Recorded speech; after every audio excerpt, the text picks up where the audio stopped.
Nous venons de recevoir le 18 décembre dernier une déclaration du Dicaster pour la doctrine de la foi qui porte sur les bénédictions en général et des bénédictions particulières, notamment celles concernant le couple homosexuel et des couples en situation d'irrégularité morale, selon la morale chrétienne. Cette déclaration a fait le tour du monde et soulevé aussi des débats très variés. Aujourd'hui, après une lecture à tête reposée, les évêques du Cameroun l'ont reçu et ont décidé d'aider nos fidèles à bien comprendre l'orientation de fond de ce que l'Église entend par bénédiction, et particulièrement dans le cas d'espèce des couples homosexuels. On peut dire qu'en substance, les évêques ont dit ceci. Oui au mariage hétérosexuel, oui à la bénédiction des couples hétérosexuels qui se marient sacramentellement, et non à la bénédiction des couples homosexuels, quelle que soit la variation. Pourquoi cela?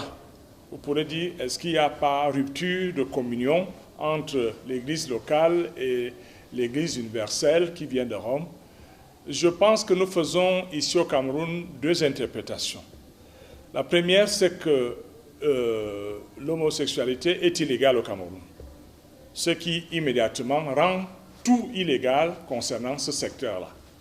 Et pour bénir un mariage au Cameroun, il faut toujours que l'État ait déjà fait l'état civil du mariage. Donc, l'antériorité de la loi civile par rapport à la loi canonique dans l'application, c'est clair chez nous. Deuxièmement, l'intelligence que nous avons de cette question d'homosexualité en général, c'est qu'il est reconnu qu'aujourd'hui, il y a une tendance mondiale du phénomène. Et on ne peut pas le nier. Comment donc faire face à ce qu'on peut appeler une mondialisation en cours? Car les médias, les réseaux sociaux, le cinéma, bref, partout s'affichent aujourd'hui les couples homosexuels. Et nos enfants qui consomment ces produits sont exposés à ces courants idéologiques, à ces courants de pensée. Pour nous donc, nous avons en face un défi. Voilà pourquoi nous disons, au lieu de bénir, il faut convertir.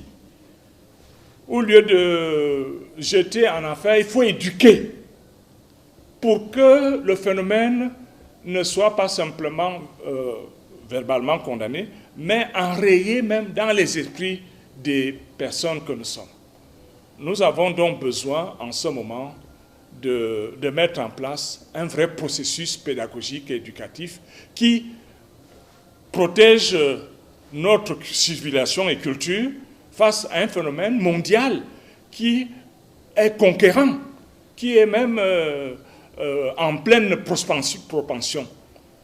Les évêques ont donc rappelé ces fondamentaux que, à l'origine, était le mariage hétérosexuel.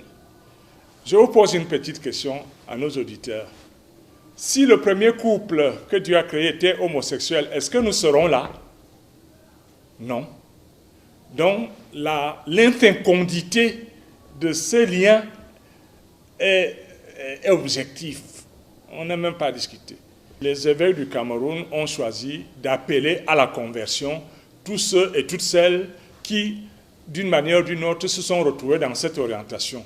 Et s'ils se présentent à l'église avec l'étiquette d'homosexuel, on leur dira, chers fils, chères filles, vous pouvez dire, comme on dit au confessionnal, bénissez-moi mon Père parce que j'ai péché.